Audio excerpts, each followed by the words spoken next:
Ladies and gentlemen, my speech tonight is, well, I never. Just imagine what that could be. You'd never guess, because what I'm going to be talking about are arachnids and insects. Now, who's frightened of spiders? Oh, ish, no. Well, just to put you out your misery, spiders can fly, as can cockroaches. But spiders fly, and the first time people really got into the idea that spiders fly and why the hell can they fly was Charles Darwin. When he was having his trot round the world on the Beagle, they were 60 miles offshore, and there's all these red spiders all over the rigging. And they couldn't figure out how the spiders travelled 60 miles out to the boat.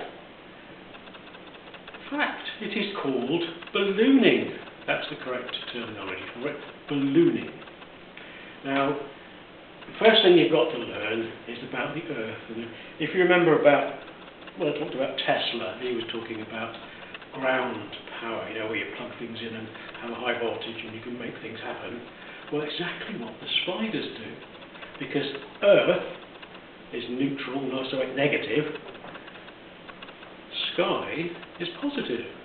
So you get a good thunderstorm going, and you get a lot of volts between the two.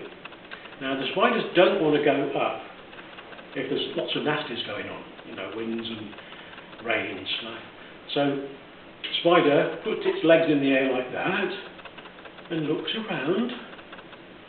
No, not too much wind, fine, turns around, abdomen up, start pumping out the silk, and at a certain point it's just got enough charge to lift the spider, and it's not actually wind, this is just electrostatic. It lifts it and off it goes. Now, anybody got any ideas as to how high spiders can fly? No? 4 kilometres. 4 kilometres. How far do you think they travel? Across the Atlantic. No. Yeah, they've flown across the Atlantic. Strange, isn't it? But that's unfortunately the way it goes. People are just starting to find out. And I expect they'll find out more about how the spiders are doing it.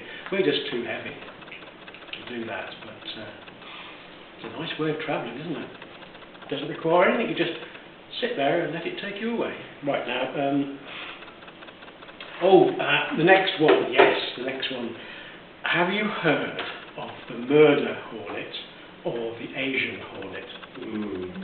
Vaguely heard of them? Yeah, well, they're about 2 to 3 inches long and fat body, and they are huge. Now, the problem is they're incredibly dangerous. If one of them spikes you with its stinger, just a boom, 7 times more toxic than the average like a funnel web spider or a snake. 7 times. You're quite likely to die being stung by one of these things. And if you get more than one sting, well, you don't have much chance of surviving unless you're near medical facilities, because that's always a good thing, medical facilities. The hornet itself does not really have any enemies. One of the biggest reasons we don't want them, because they decimate hives. They destroy complete hives, biting the heads off every bee that's in there. And so there's a real risk of losing our pollinators if we let these things in. And they're trying extremely hard to stop this happening. They're a big campaign to cull them wherever they find them. So that's a nasty. There's one creature that can really take it on without any problems. Praying mantis. Not in this country, of course, but praying mantis has the ability to grab the hornet so it's just unable to move itself to get away, and the mantis then just carefully works its way through eating its head off. Oh. Very nice, yes. Well, the mantis is probably about the only thing But then you think about it, a mantis isn't that much bigger than a hornet. What about a mouse? Now, a mouse, 3 times bigger than the hornet, you know, quite a reasonable sized mouse.